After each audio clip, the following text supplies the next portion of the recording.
There have been hundreds of Spider-Man villains throughout the years, but only some of them have actually stuck around, while others fall into obscurity. First introduced in 1974's Amazing Spider-Man number 138, Mindworm is a mutant who has the ability to absorb the psionic energy from his targets and sap their energy, and absorb that energy for himself. The first time he uses this power is on his own mother, who he accidentally kills by draining all of her energy in one go. This traumatic event drives his father into shock, causing him to run into traffic, killing him as well. Mindworm has a tough life in and out of orphanages and homeless shelters, and eventually has a run-in with Peter Parker while he's living in a neighboring apartment. But when Parker notices Mindworm's attempts at draining his psionic energy, he knocks out the villain, who is then taken to prison. Soon after this, Mindworm reforms and becomes good, but is killed by a street gang after having never actually killed anyone using his powers other than his own mother. Honestly, it's a really sad story, and I don't know why they had to do him that bad, but that's Mindworm. Pretty obscure. At number 9 is Spider-Side. First introduced as Spider-Man in the Clone Saga, Spider-Side appears as a super jacked, massive version of Spider-Man that has Ben Reilly and Peter Parker wondering even more who the real Spider-Man is. But soon, this third Spider-Man soon goes mad and becomes Spider-Side, attacking the other heroes in a raving frenzy. He seems to be capable of some pretty nifty shape-shifting, as though he has some kind of symbiotic physiology, but ultimately he's left in the annals of the 90s and not really revisited again after the Clone Saga. My best guess is that he was just too OP and or confusing as a character. At number 8 is the Living Brain. This is one of the oldest Spider-Man villains in general, and especially on this list, and one that very few people ever reference these days. First introduced in 1964's The Amazing Spider-Man number 8, the Living Brain is a supercomputer that continually gets hacked by villains to attack Spider-Man and the people of New York City. Basically, this is what the height of AI looked like back in the 60s, making this villain not just obscure in the world of Spider-Man comics, but in the real world as well, as we are now in 2022. He looks like a dishwasher with arms, if we're being honest. But he sort of makes his rounds a little more than one might expect such a silly villain to. So I held him back on the list a little bit. At number 7 is Typeface. This guy really confuses me because although his name is ridiculous and he doesn't actually have any powers at all, he still shows up a decent amount in various comics. First appearing in the year 2000, Gordon Thomas is radicalized after he returns from the Vietnam War and his wife immediately leaves him, taking their child with her. He then becomes a sign maker and goes off to be a criminal with letters drawn on his face. And he actually defeats Spider-Man during their first encounter by throwing letters at him, which doesn't make any sense to me, honestly. But what's even weirder is that he returns as a good guy during the Civil War Frontline storyline and fights alongside some pretty well-respected heroes like Battlestar and Solo, before he's ultimately killed by Venom while facing off against the Secret Avengers. At number 6 is the Ringer. This is one of those characters that we can basically assume was named before his powers were decided, because ultimately it's a pretty ridiculous power and suit design, especially in the early days. He basically just shoots rings at his enemies, which can do anything between entrapping the target to exploding on impact to freezing. The first time we really encounter the Ringer, he's taken out pretty quickly by not Spider-Man but Nighthawk, losing some teeth in the battle and spending a lot of time in jail. He's then eventually killed by Scourge when he's called to a bar with a group of other villains, which ends up being a trap. Later, however, it's revealed that he doesn't actually die and is revived by AIM agents who give him a cyborg body, and he's renamed Strikeback. With a big enough power boost and a totally different mantle to make him a whole different character from the Ringer is essentially lost to obscurity, making him one of the most long-lost Spider-Man villains of all time. At number 5, we have Frank Oliver, aka Kangaroo. This guy's power is basically artificially enhanced legs. And aside from that, he's just known to be a very skilled boxer who is banned from the sport after seriously injuring one of his opponents. But the way that he gets this sort of lame jumping power is when Jonas Harrow approaches him and offers him the powers in exchange for his cooperation in a highly dangerous heist. While he's infiltrating the Hudson nuclear laboratories to steal some radioactive something or other, Spider-Man swoops swoops in to try and stop him. Well, not stop him, but to save his life, because the room he's breaking into is so radioactive that it disintegrates him immediately upon entry, and Spider-Man watches on in horror as this happens. The kangaroo mantle has a couple other appearances, but as far as I'm concerned, this event marks the end for the villain and leaves him behind in the void of obscurity. At number 4 is Walrus, another very strange villain based on an animal that seems to have been picked out of a hat. This New York City carpenter's journey in petty crime starts when his uncle gives him powers that marginally increase his strength, speed, and stamina. He takes on the mantle of Walrus and is first shown battling the Defenders in issue 131 in 1984. But he's taken out by a good guy version of Frogman, who at the time is understandably a less respected member of the Defenders. So it really hits home that Walrus is not to be taken seriously, and it also suggests that he was probably never meant to last very long in the first place. Years later, there is an interesting run-in with Deadpool where Walrus gains quite a power boost and actually almost kills Deadpool, but all things considered, he is largely known to be lost to obscurity like the rest on this list. At number 3 we have Big Wheel. Originally taken on by Jackson Wheel, the mantle of Big Wheel is started when he owes money to Rocket Racer, who continues to hound him for payment. So he decides to have an enormous, extremely durable wheel crafted, which is outfitted with machine guns and can be commandeered by a driver. But his first big attack on Rocket Racer goes wrong, and Spider-Man just kind of watches it all go down. Basically, it ends in Big Wheel careening into the Hudson River. But he survives because the wheel is airtight, so he had that covered. Later, Big Wheel reforms himself and even teams up with Spider-Man at one point. Honestly, he's actually somewhere between obscure and quite prevalent depending on how you look at his legacy, because even though he seldom ever appeared in the Spider-Man comics, he has gone down as one of the most enjoyed obscure villains among Spider-Man fans. Okay, coming in at number 2 is Hypno Hustler. This guy is first introduced in 1978 and has a pretty short shelf life, like 1 issue short. Maybe with a couple more later on, but that's his main introduction. That's the only time we really see him. His powers are basically that he can hypnotize audiences at his shows using his hypnotic guitar. Playing alongside his band, the Mercy Killers, Hypno Hustler is first caught taking money and valuables from others in the audience at what appears to be their own will. But alas, it is hypnosis. He's also got these hypno boots that emit knockout gas and have retractable knives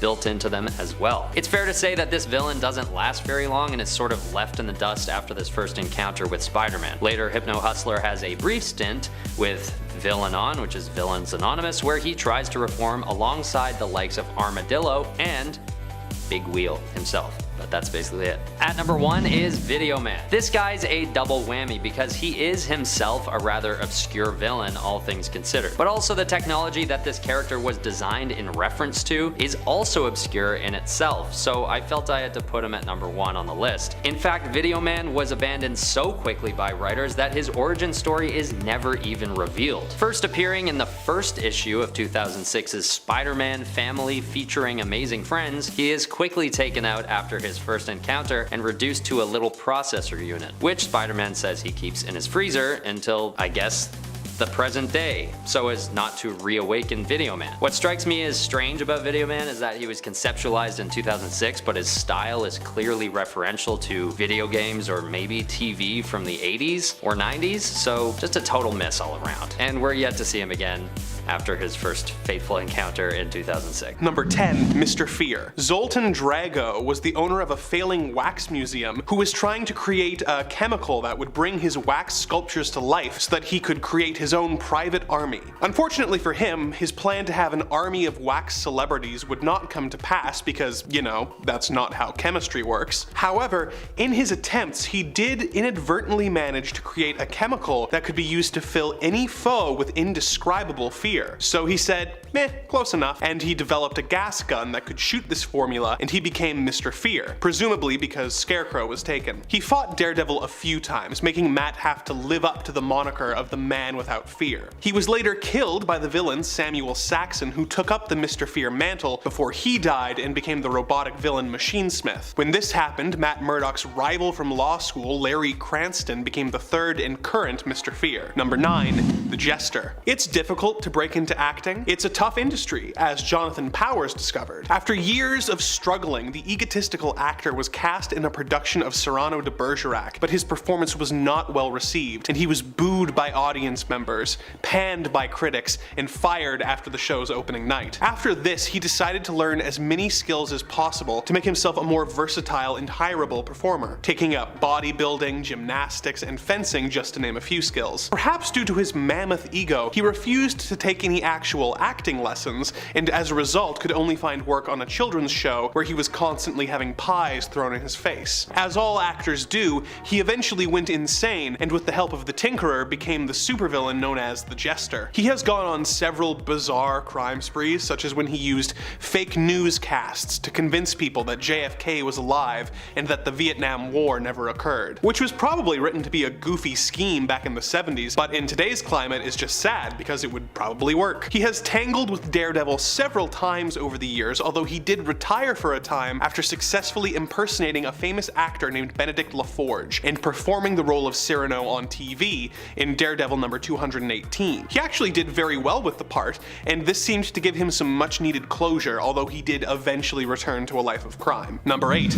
The Matador. Not to be confused with the Matador who fought Captain America back in the 1940s, Manuel Eleganto was introduced in one of Daredevil's earliest adventures, back when the hero was still garbed in his original yellow and red costume. His origin is very clearly laid out in a newspaper Matt reads in Daredevil number 5, so I'm just gonna pull a quote directly from there. For years, Eleganto was the most famous, most controversial bullfighter in all of Spain. His mastery of the bulls was unquestioned, but his cruelty and his brutality towards the bulls made the crowds hate him. In fact, in his last public appearance, the audience actually was heard to cheer for the bull. This so infuriated the temperamental Matador that he turned to hurl an epithet back at the cheering crowd. It goes on for a bit, but basically what happened is he got gored by the bull and blamed humanity, and decided to become a Matador-themed criminal. And by that I mean he would do stuff like stand in the street and throw his red cape at an armored truck's windshield, causing it to crash. Not exactly one of Daredevil's greatest threats. Number 7.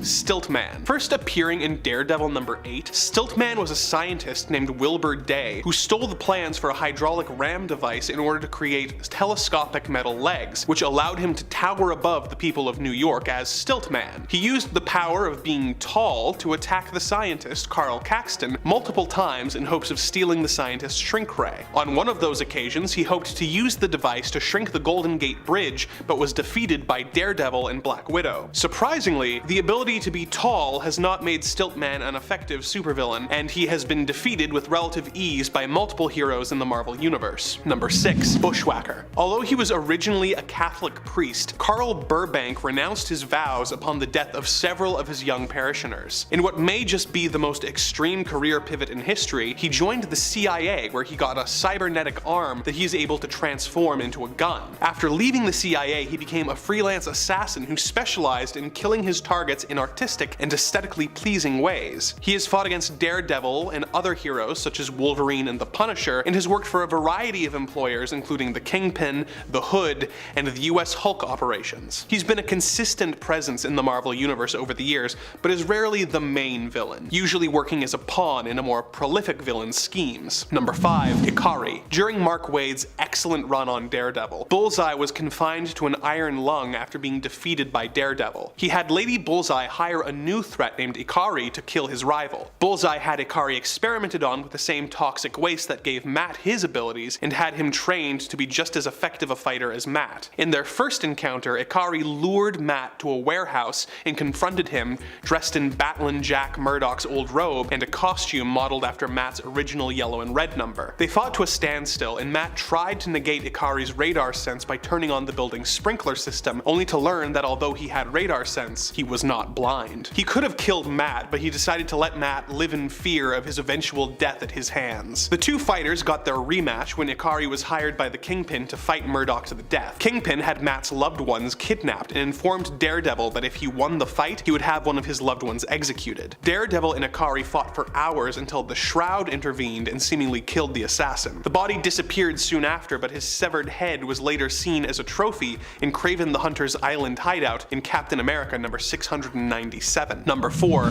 Black Wing. The son of the crime boss boss, Silvermane, Joseph Manfredi learned how to train and control bats to do his bidding. This brought him to the attention of the villain Ringmaster, who offered Joe a position in his circus of crime. Joe accepted and created a very familiar-looking suit that gave him limited flight abilities, and he began committing crimes with his trained mutant bats. Because the more obvious name had already been taken, he started calling himself Blackwing. The circus of crime came into conflict with Daredevil, who defeated them, capturing everyone but Blackwing, who managed to escape. He tangled with Daredevil a couple more times and also fought other heroes such as Black Widow, Captain America, and the Falcon before giving up the bat theme and becoming a regular crime boss like his father. Probably for the best, as his decision to straight up dress as Batman was a lawsuit waiting to happen. Number 3. Manbull. Bill Torrens was a common criminal working for the evil android Mr. Klein with his partner, Itch. He was tasked with kidnapping people so they could be used in Klein's experiments. When Daredevil intervened, Bill was forced by his employer to be a test subject. The experiment transformed him into a super-sized bull man named Manbull. Daredevil defeated him and he reverted to his human self, being sent to prison for his crimes. Itch later smuggled him in a revised formula which permanently transformed him into the Manbull and allowed him to escape from prison. He has teamed up with other Daredevil enemies such as the Owl and, ironically, the Matador, and has also fought heroes such as the Hulk and Scarlet Witch, but isn't a particularly well-known Marvel villain. He did, however, recently make the jump to live action when he appeared as a member of the Abominations group therapy session in the She-Hulk TV show. Number 2.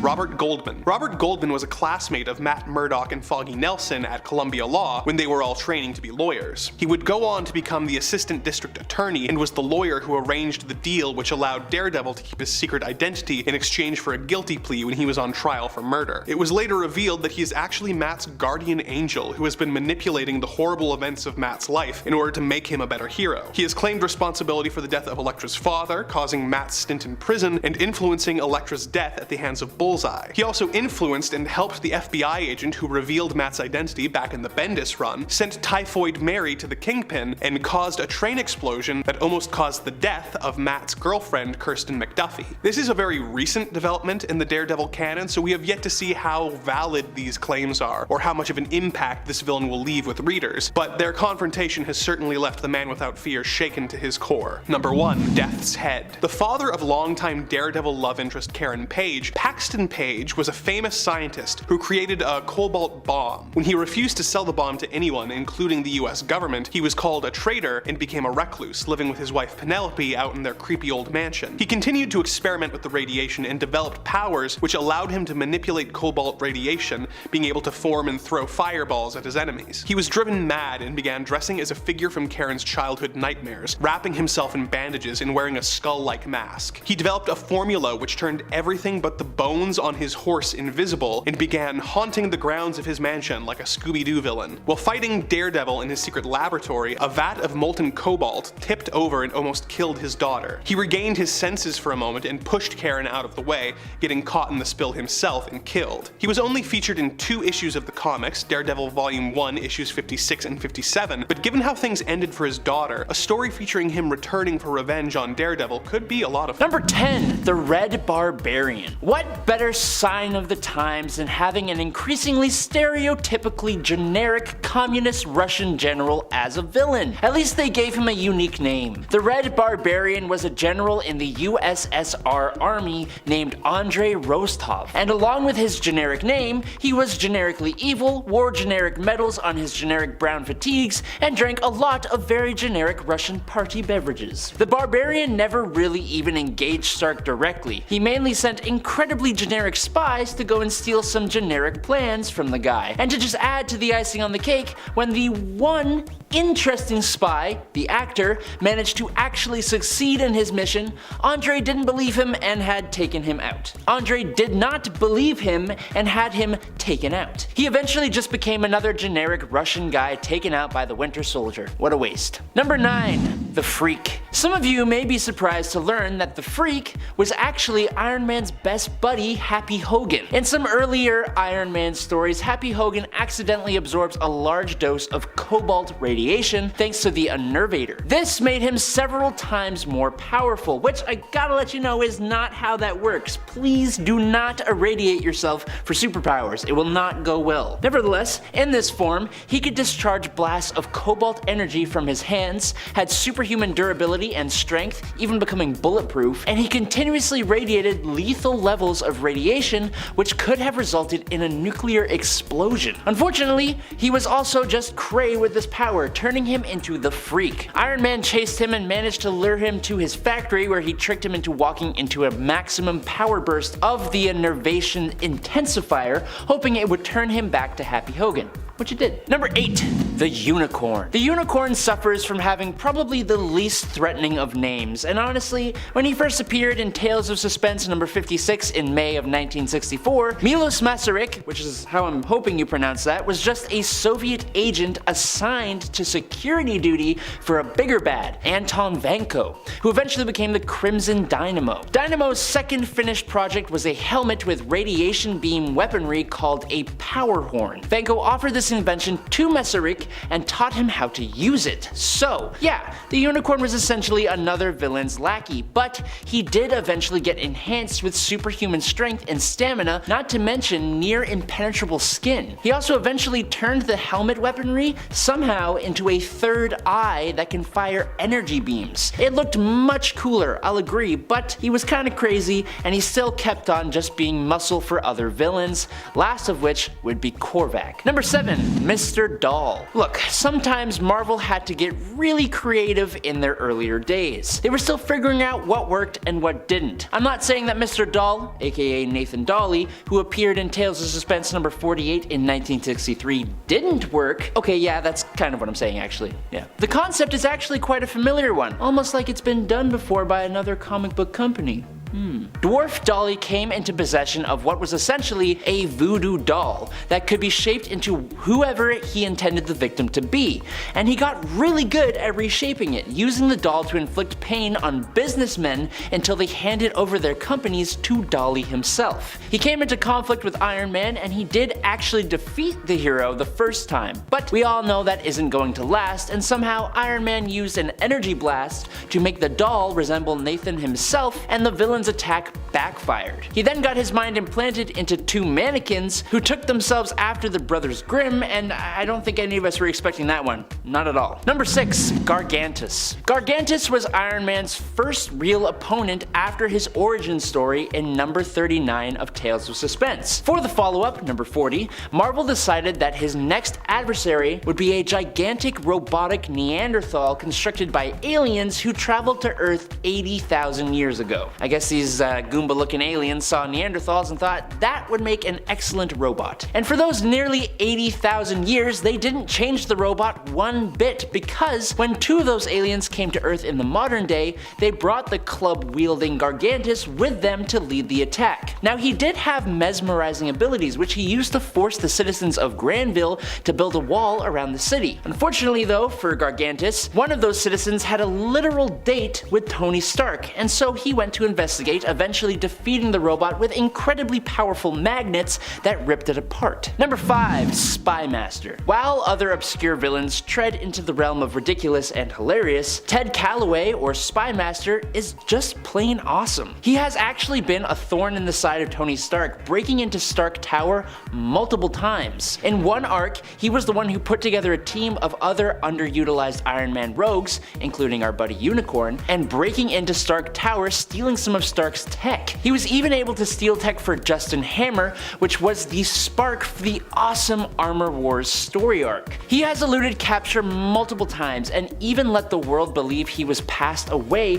while he continued to operate in the shadows. Despite first appearing in 1971, he's just kind of always remained relatively unknown to the common audience member, and I think that's gotta change. Number 4. Dread Knight. Bram Velsing, for starters, has an incredibly strange name that is a very obvious reference to Bram Stoker and his character Van Helsing. But he is also not actually an Iron Man villain, not on Earth 616 at least. Bram Helsing, or Dread Knight, is really an enemy to Tony Stark in the Ultimate Universe. Unfortunately, in the 1610 universe, he just kind of becomes another Iron Man villain that creates an Iron Man-like armor. But in Earth 616, he is actually a Latverian scientist who didn't like Dr. Doom's schemes and was punished by having a mask fused to his face. He became kind of like a villain to Dr. Doom in a way, allying himself with Victoria Frankenstein and the creations of Victor Frankenstein. He has fought Iron Man on a few occasions in 616 as well, but he's also fought Black Knight and Spider-Man. And I mean,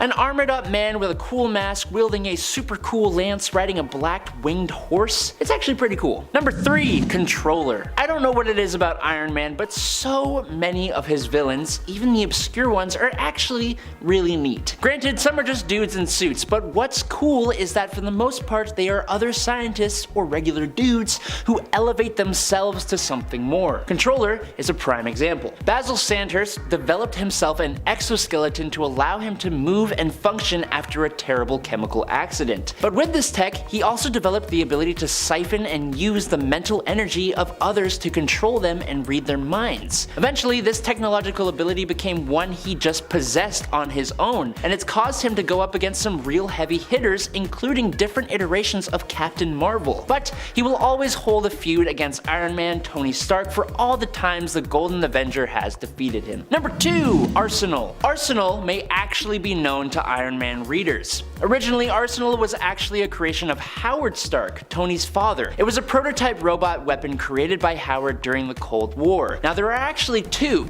Arsenal Alpha and Arsenal Beta, but we will mainly be talking about Beta. What makes this villain more imposing for Tony himself is the fact that Arsenal Beta's neural processors were based on Howard himself. Plus, he had a sophisticated guidance AI named Mistress, which was actually based on engrams of Tony's mother, Maria. Arsenal contains both Tony's mom and dad, huge influences in his life, making any battle with Arsenal a much more personal one. More recently, Howard and Maria, or Arsenal and Mistress, were both uploaded to Tony's E-scape, and thanks to Arno Stark, they were even given human forms, but unfortunately they will never truly be Tony's parents. And in at number 1 is Madame Mask. Yes, I know she isn't really the most obscure, but she is cool as hell, and not everyone knows about Guiletta Nefaria. Nefaria, working under her father, Count Lucino Nefaria, became the leader of the massive Magia crime family, and in one of her first moments she actually attempted to infiltrate Stark Industries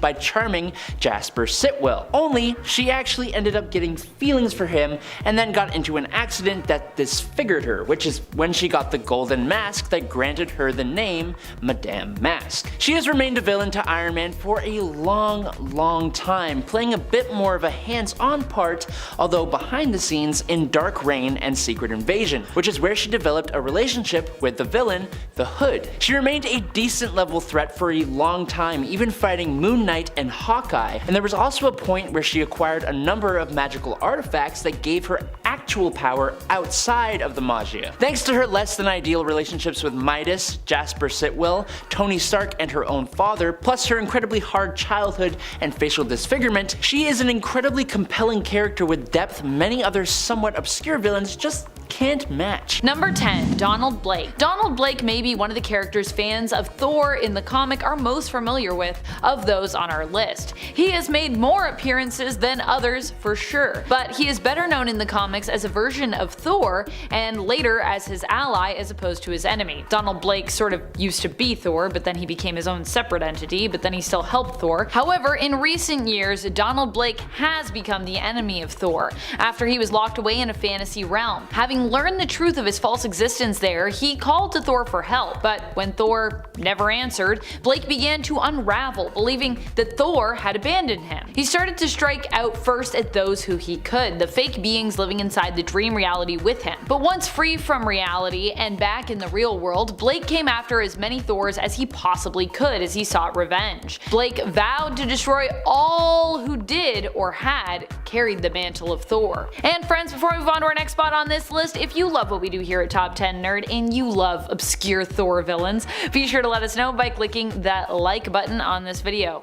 Thumbs up. Number 9. King Laufey. Laufey is known for being the leader of the Giants of Jotunheim. In fact, he is technically Loki's biological father, with his wife Farbauti being Loki's birth mother. Laufey hasn't made too many appearances, and this could be because although he is a giant and you'd think he would be a massive threat as the king of all the Giants of Jotunheim, he actually doesn't seem to be that tough. Multiple times Laufey has been defeated and killed, and multiple times he's returned only to be defeated again. Thor has even prevented Laufey from being resurrected in the past as well. So while he is a fearsome foe to behold with a lot of sway and loyal followers, he probably hasn't made too many appearances because, well, half the time he's usually busy being dead. In fact, I'd say more than half the time he's pretty dead. Number 8. Serpent. Carl Borson is likely a villain who would be less well known by classic comics fans who have since fallen off reading, or just anyone who might not be as up to date on their modern comics or, only started reading modern comics in recent years. Carl Borson made his first appearance in part of the Fear Itself event, appearing in issue number 1. He was introduced as the god of fear, Odin's brother, who was the rightful ruler of the 9 realms, at least initially, the All-Father prior to Odin. However, due to the fact that he did not keep his word when it came to listening to his brother's counsel once he became All-Father, and also chose to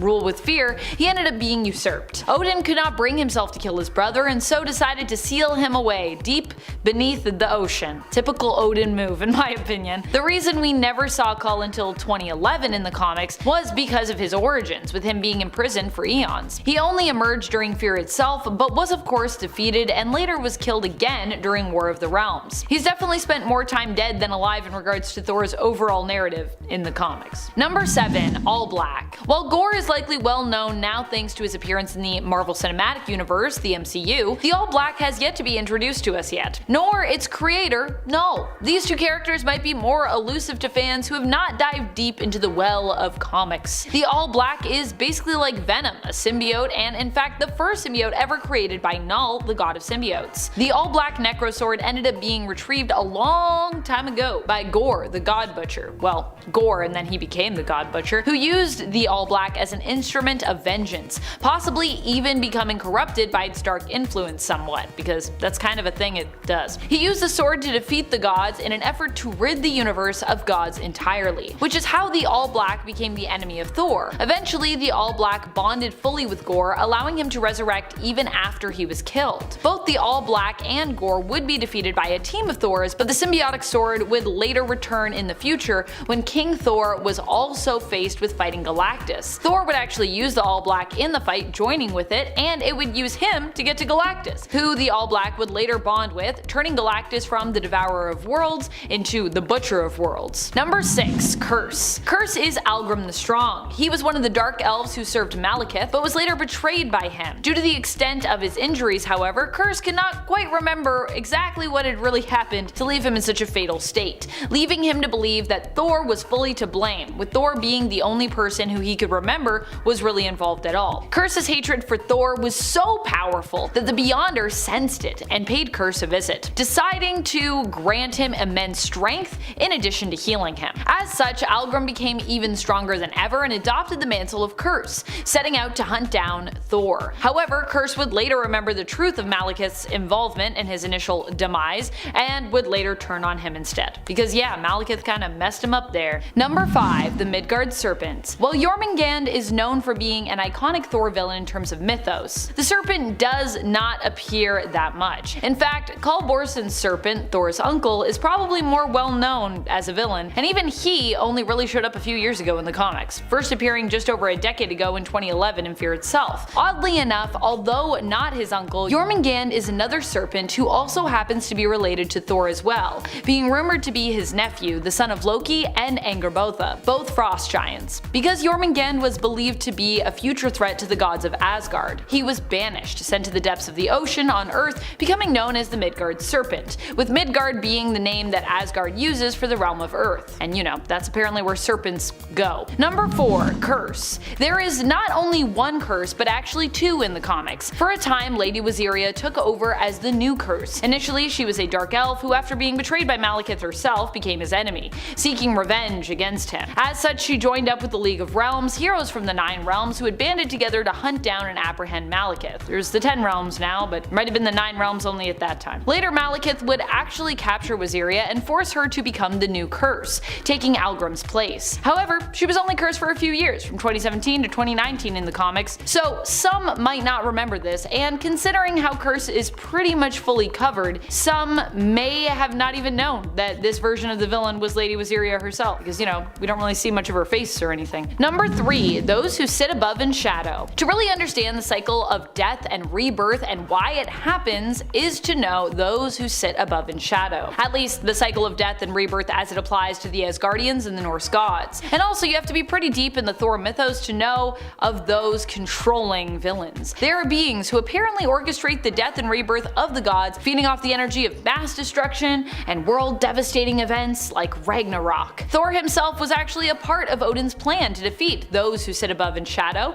which was shown to have succeeded, but then later was revealed to have not completely worked. Or to have completely worked, but then those who sit above in shadow, I guess, simply returned afterwards. You know how it is. Number 2. Seedring the Merciless. Seedring the Merciless only made a few appearances in the comics. Less than a handful, I believe. Seedring was initially one of the members of All-Father Odin's council. However, after Odin learned that Thor had revealed his true identity to Jane Foster, he decided to take away Thor's power as a punishment. Y'all know Odin, for years, was not a fan of Jane Foster. He definitely did not ship Thor and Jane together. But Odin could not bring himself to take Thor's power, and so had Seedring do it for him. However, Seedring became ambitious as a result of the newfound power coursing through his veins. Rather than pass it on to Odin, as he was, supposed to do, he instead became an adversary of both Odin and Thor by attempting to usurp Odin, take over Asgard, and become the new Allfather instead. Number 1. Replicas. Replicas only appeared in one single issue, both making their debut in issue 141 of Thor, but also seeing their demise in the very same issue. I love a one-shot villain. Although I would say Replicas represented the real danger in this issue,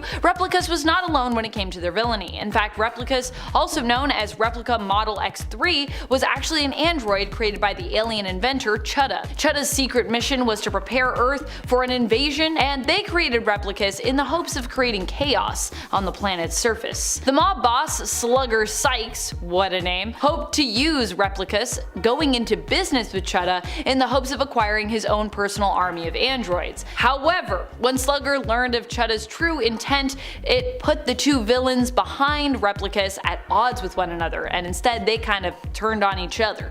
Slugger lives on Earth, so he was like, I'm an Earth person, and I think you wanting to mess us up. Not so cool, Chutta. Even for me, a mob boss. Number 10. General Koi. General Koi is the criminal uncle of Jean Koi-Man, aka mutant hero and New Mutants and former X-Men member Karma. He was pitted against Wolverine under the guise of Patch in Madripoor as a result of Logan allying himself with Koi's rival, the still criminal but more respectable Tiger. And friends, before we move on to this next spot, if you are loving what we do here at Top 10 Nerd, please go check out our newest channel, Most Amazing Top 10 Anime. You're not gonna want to miss it. Number 9. Romulus. Romulus is an often forgotten villain, although some of you may occasionally remember that he exists. He claimed to be super old and to have originated from a lupine tribe who were descended from dogs or wolves as opposed to apes. He's also claimed to have been a Roman emperor, but it's more than likely that neither are true, since both claims were tied to his connection to the lupines, which he later stated, never existed but were a lie he told to distract Wolverine. This pretty much sums up most of what Romulus was presented as. A greater than life villain with all these powers and motives to destroy Wolverine and ties to the foundation of Weapon X, but without any real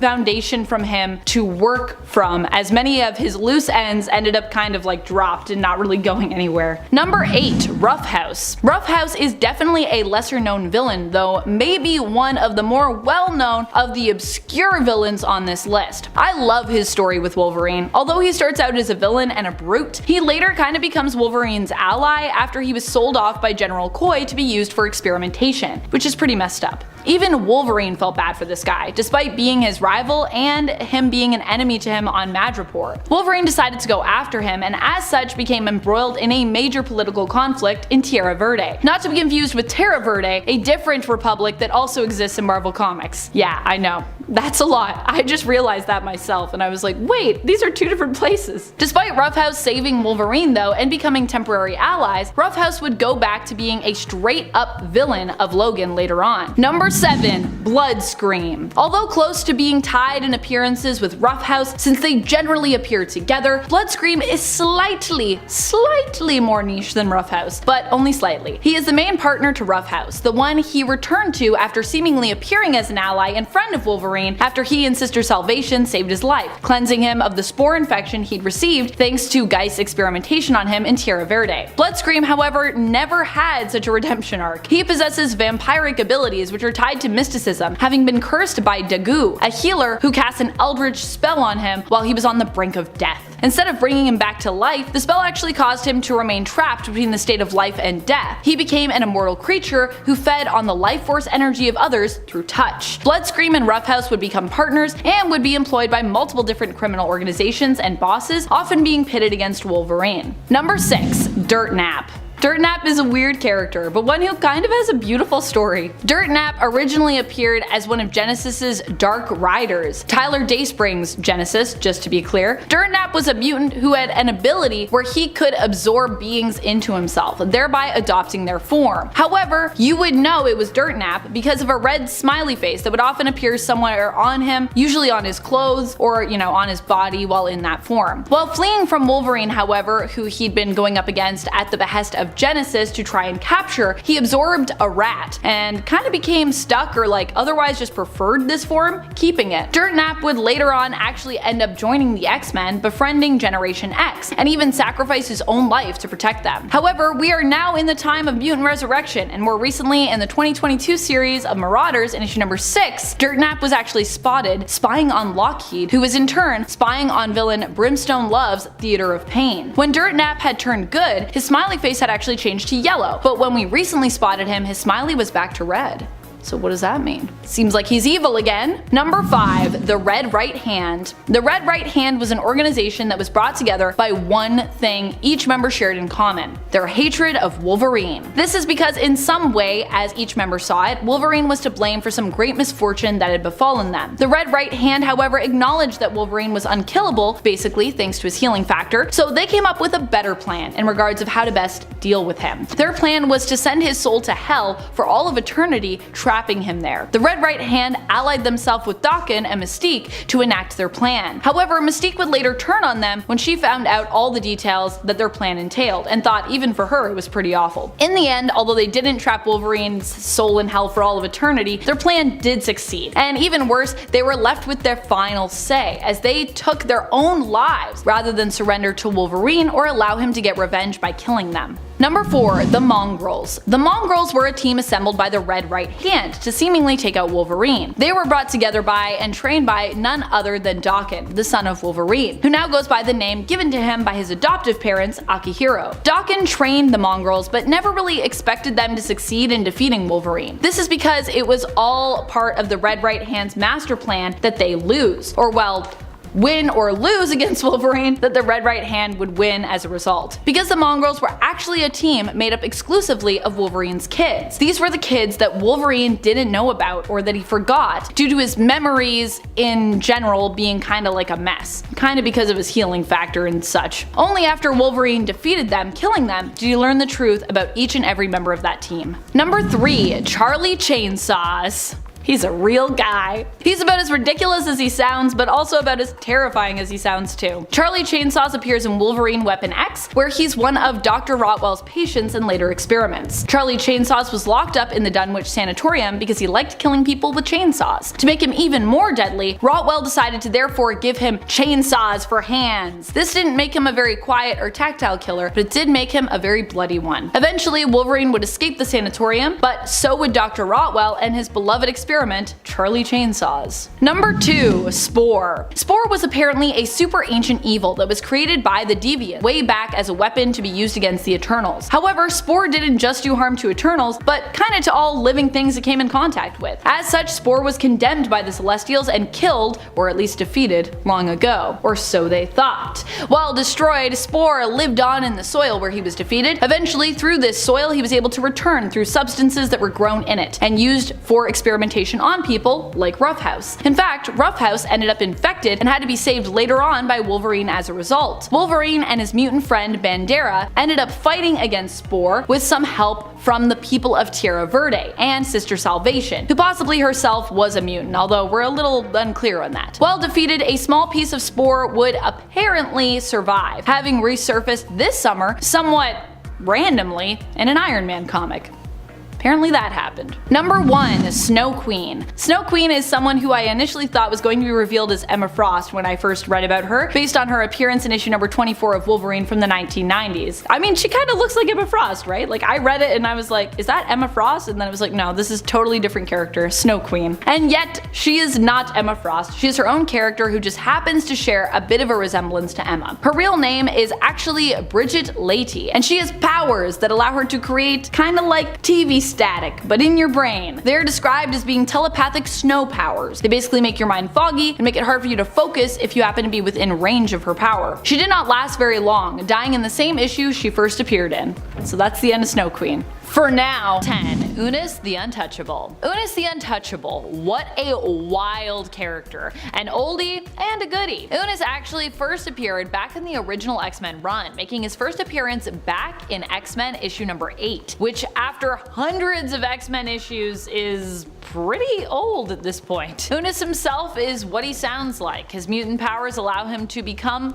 untouchable when he wishes, shielding him completely when activated. This psionic repulsion shield that he can create can be as thick or thin as he wants. Unus, whose current civilian name is Gunther Bane, has also been shown to be capable of reaching through the shield himself if needed, without dropping it entirely. Pretty powerful. It's not so powerful if someone comes and tries to make the shield something you have to deal with all the time, which is how they defeated him the first time though. And friends, before we move on to our next spot on this list, if you love what we are doing here, if you love obscure X-Men villains like me, be sure to give this video a thumbs up. Number 9. Nemesis. This character rose to notoriety under a different name and is commonly referred to and known by that codename, but we can't say it here on YouTube, so instead we're gonna go with this other name, Nemesis, which is also a very AOA name, so yeah. Nemesis is known in the Age of Apocalypse reality for being the son of Apocalypse. At least, the alleged son of Apocalypse. I think we pretty much know at this point. We also don't know who his mother is though, so that's still a mystery. But it probably wasn't the woman we now know as Apocalypse's wife in the main continuity, thanks to modern X-Men books, Genesis. Which is also kind of a confusing name for her to have in regards to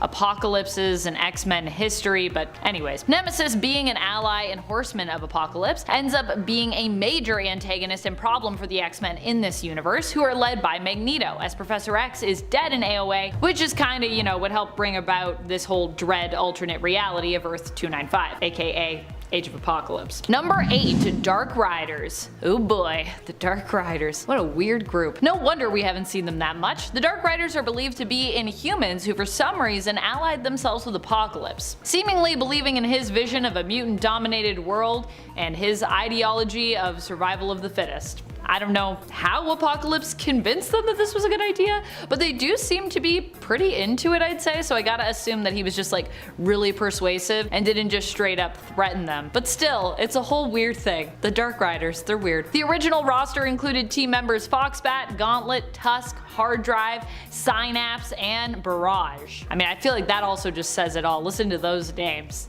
The Dark Riders. Number 7. Cassandra Nova. I love Cassandra Nova. With every issue of Marauders I am reading, I fall more in love with this strange and terrifying character. Cassandra Nova is basically Charles Xavier's evil twin, but she's also not a straight up evil twin. She is what the Shi'ar would actually call a Mumadrai. The Shi'ar believe that Mumadrai are basically evil twin spirits of newborns who must be defeated before said person can be born. So the idea with that is that like basically we all before we were born fought an evil version of ourselves.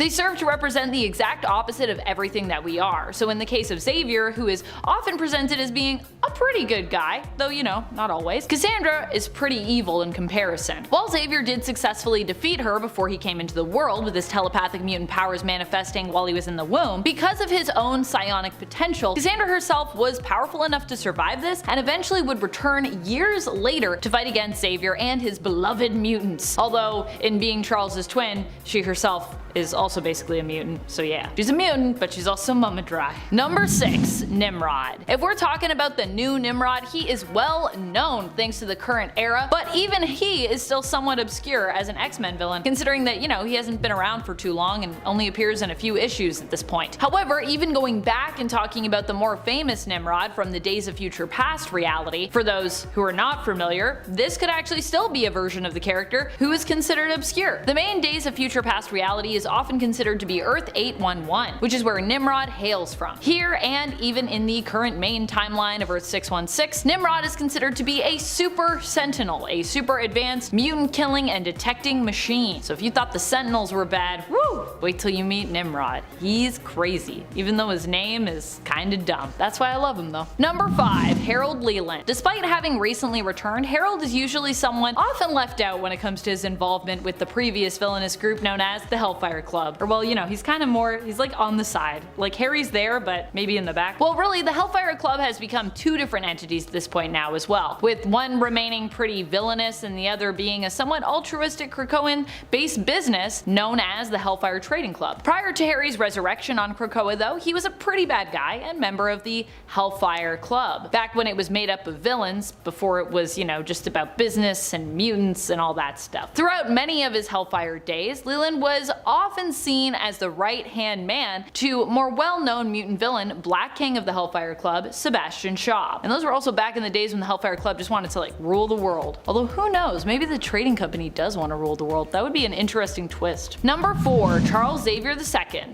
or Charles Xavier II. Charles Xavier II is the child of Mystique and Professor X. Wait. What? Yep, at one point these two had a child together, and in the main continuity too. That happened. Well, we don't really know fully what happened to this child in the main continuity, who I feel like we kinda just forgot about, who Mystique also gave up for adoption, surprise surprise. We do know of an alternate version of the character who actually gets a bit of a story in the reality of Earth 13729, where he joins up with his half-brother Reyes and basically becomes a villain. So that's the version we're focusing on for this point. Charles Xavier II accidentally kills his adoptive mother when his powers emerge, causing him to seek out his birth mother, Mystique. However, she is no longer around because she has been killed at this point by his half-brother, Reyes. Charles II then decides to create his own team of X-Men, believing that the current team has disgraced his father's name, who is also dead at this point. However, he's not a very good guy at all, and instead of inspiring a team of mutants to, you know, be better, he just uses mind control to get them to join him, giving them just enough awareness and control to kind of realize what's happening to them, but not enough that they can actually do anything about it. Yikes, that's really evil, man. That's really evil. Like, he could have just mind controlled them and been like, then you just won't be aware. But no, he was like, I want you to know what's happening. Number 3, Horticulture. Horticulture are such an awesome group of villain ladies. I really hope they do continue to appear for years to come and become super mainstream and not obscure. Like, I want to see them in the MCU. They deserve a live-action adaptation despite being pretty new. They made their first appearance in the 2019 X-Men series in issue number 3 and are a group of villainous women who plan to take over the world by controlling seeds and crops. In essence, they hope to drastically diminish the human population of Earth to return the world to a more natural state, thereby deciding through controlling seeds and crops as botanical scientists who will live and who will die. Number 2, Lucifer. Lucifer is another super old school villain who you may have forgotten about, or you never knew about to begin with perhaps. But you know who didn't forget? I didn't forget. I did not forget back when Professor X weirdly implied that Lucifer, as in maybe the devil at the time that he was bringing it up, was the one behind him losing the ability to walk. That happened at one point, and I was like, what is happening here? Now, Lucifer is not actually Satan though. He's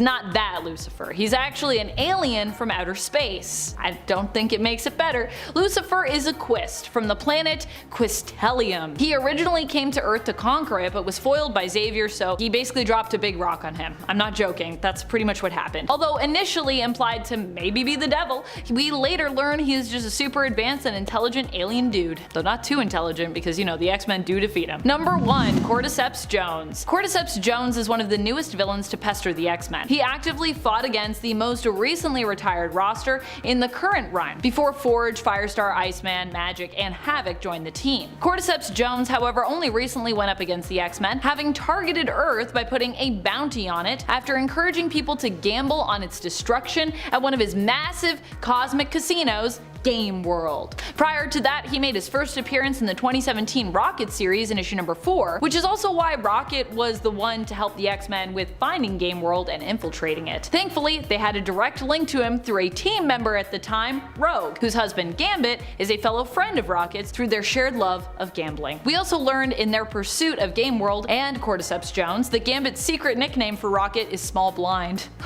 Cordyceps Jones might be newer in the comics, having appeared in less than 10 issues at the time of this recording, but he's actually an ancient threat, being over 30,000 years old and also being a giant parasitic fungal spore. He and obscure Wolverine villain Spore actually could probably do some crazy damage should they ever team up. That would be pretty wild. If you're watching this and you're from Marvel, make that happen. That sounds like a cool team up actually. And now we know Spore is maybe alive.